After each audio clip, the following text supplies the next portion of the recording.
Darling, gather around. Let me tell you a story. You see this face, this masterpiece, this beacon of blended beauty, this face that could launch 1,000 tips? This is not a mask. This is a miracle. People see the wigs, the heels, the lashes that could sweep a cathedral floor, and they whisper, "Oh, it's a costume." A costume? Baby, my tax accountant wears a costume. This is my skin. This is my soul, airbrushed to perfection. And it all started not in a glamorous nightclub, but in a suburban living room that smelled like mothballs and potpourri. My sanctuary was my grandmother's house. Her name was Eleanor, but she was an Ethel, through and through. And Ethel was a performance artist trapped in the body of a retired librarian. She had a way of moving through the world that was pure theater. The way she'd dramatically sigh while watering her ferns. The way she'd hold a teacup, pinky extended like she was at the goddamn Ritz. And her treasures, a porcelain dish filled with what she called her gems, which were in fact glass baubles from a dime store. But when the afternoon sun hit them, honey, they were the Hope Diamond. They were Elizabeth Taylor's entire collection. But her pièce de résistance, the object of my absolute obsession, was a silk scarf. It wasn't just green, it was the green of a poisoned apple in a fairy tale, with threads of gold running through it like secrets. She'd wear it draped over her shoulders when she went to bingo, and I swear to you, she didn't walk to the car, she made an exit. One Tuesday, the house was silent. She was napping, and that scarf was just lying there, calling to me. I picked it up. It felt like a whisper against my skin. I crept into the hallway, stood in front of the gilded mirror, and I draped it over my head. I remember my heart hammering in my chest, a scared little boy doing something forbidden. But when I looked in the mirror, the boy was gone. In his place was a mystery, a silhouette of something grander. It was the first time I ever felt beautiful. Not handsome, beautiful. That was the first crack of light, the first time I heard the name Gloria. But childhood isn't a runway, sweetheart. It's a minefield. I had to pack Gloria away in a dusty box in the back of my mind, right next to my love of show tunes and my ability to cry at commercials. For years, I tried on personalities like ill-fitting suits. The jock, the nerd, the quiet one. Nothing fit. I felt like a ghost in my own life. Then salvation came from a most unlikely place.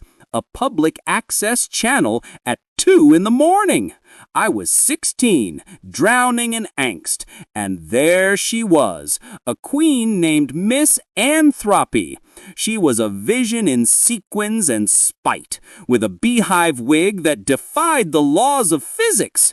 She wasn't just singing a song, she was devouring it.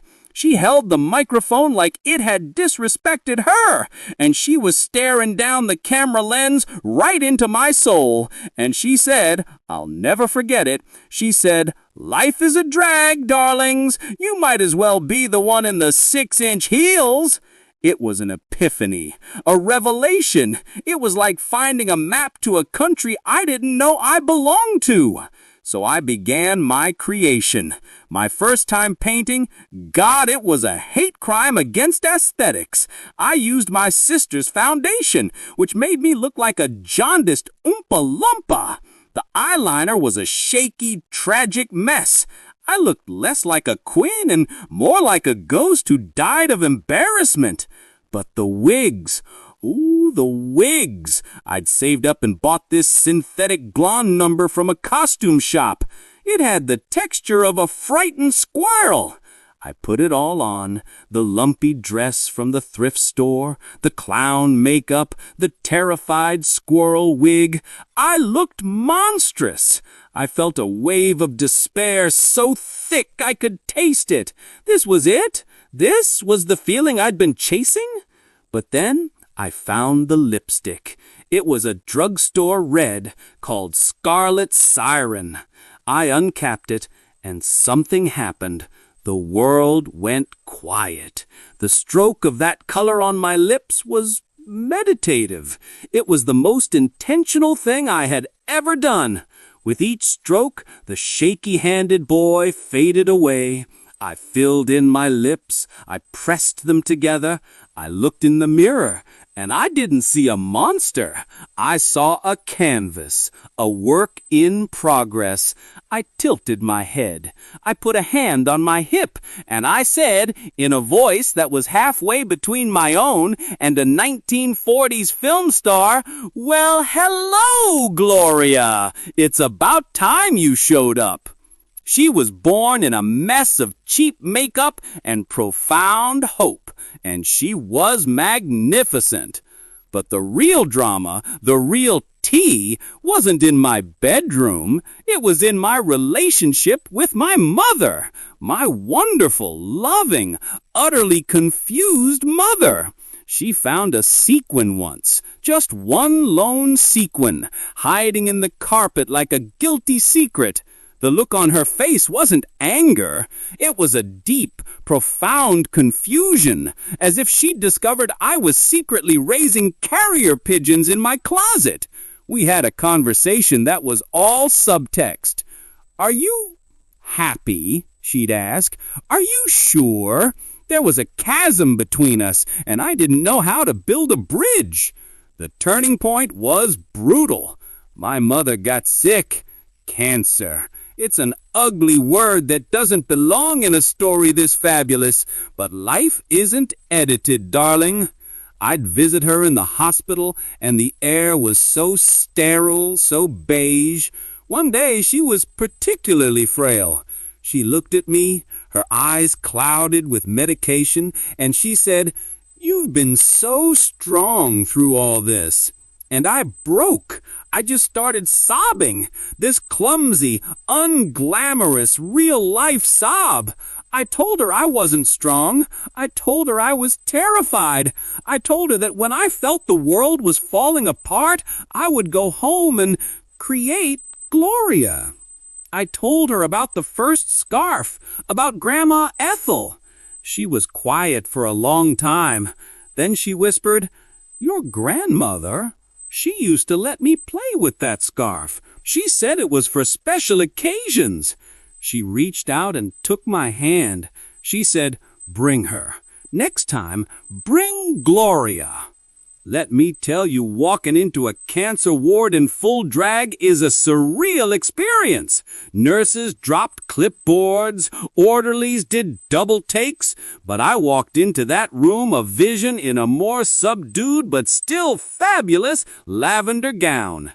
My mother's eyes, which had been so dull, lit up. She gave a weak but genuine smile. She said, "There she is. There's my Gloria."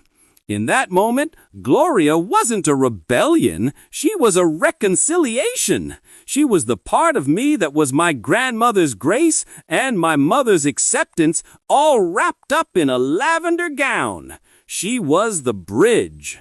So you see, this isn't a hobby. This is my history. Every time I glue on a lash, I'm honoring a woman who loved cheap glass gems. Every time I paint my lips, I'm remembering the woman who finally understood. When I step onto that stage, I am not a man pretending to be a woman. I am a story. I am a healing. I am a testament to the power of becoming.